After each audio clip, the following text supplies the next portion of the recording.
সবচেয়ে উত্তম হলো আল্লাহ যদি আপনাকে একটা রোলস রয়েস কেনার সামর্থ্য দিয়ে থাকেন, তবুও একটা টয়োটাতে ভ্রমণ করা মুস্তাহাব। আল্লাহ যদি আপনাকে সামর্থ্য দিয়ে থাকেন, আল্লাহ আপনাকে সম্পদ দিয়েছেন এবং আপনি সেই সম্পদ আল্লাহর পথে ব্যয় করেন, আল্লাহ যদি আপনাকে সামর্থ্য দিয়ে থাকেন যে আপনি ফার্স্ট ক্লাসে ভ্রমণ করতে পারেন এবং আপনি যদি আপনার জাকাত প্রদান করে ফার্স্ট ক্লাসে ভ্রমণ করেন, এটি মুবাহ। কিন্তু যদি আপনি মনে করেন যে ঠিক আছে, ফার্স্ট ক্লাসে ভ্রমণের পরিবর্তে আমি ইকোনমিতে ভ্রমণ করব এবং সে টাকা আমি অন্যান্য দায়ীদের দেওয়ার কাজে দেব, তবে এটি মুস্তাহাব।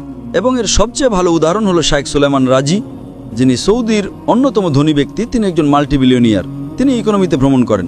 তাই একবার টিকিট কাউন্টারে একজন তাকে জিজ্ঞেস করেছিল, আপনার ছেলে বিজনেস ক্লাস ফার্স্ট ক্লাসে ভ্রমণ করে আর আপনি ইকোনমিতে ভ্রমণ করছেন।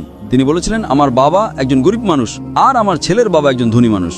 এবং শাইখ সুলাইমান রাজি, আমি সত্যি তার দ্বারা অনুপ্রাণিত। তিনি তার ওয়াকফে লিখেছেন, একসময় তার $15 বিলিয়ন ওয়াকফ ছিল, এখন অবশ্য তার ওয়াকফ অনেক বড়, আমি US ডলারের কথা বলছি। তিনি তার ওয়াকফে লিখেছেন, তিনি আমাকে ব্যক্তিগতভাবে বলেছিলেন যে আমার ওয়াকফের কোনো ট্রাস্টি যদি ট্রাস্টের টাকায় ভ্রমণ করে, তবে আমি ইকোনমির চেয়ে বেশি দেব না। যদি সে তার নিজের টাকা খরচ করে বিজনেস ক্লাসে ভ্রমণ করতে চায়, তবে করতে পারে। ইনি হলেন একজন মানুষ।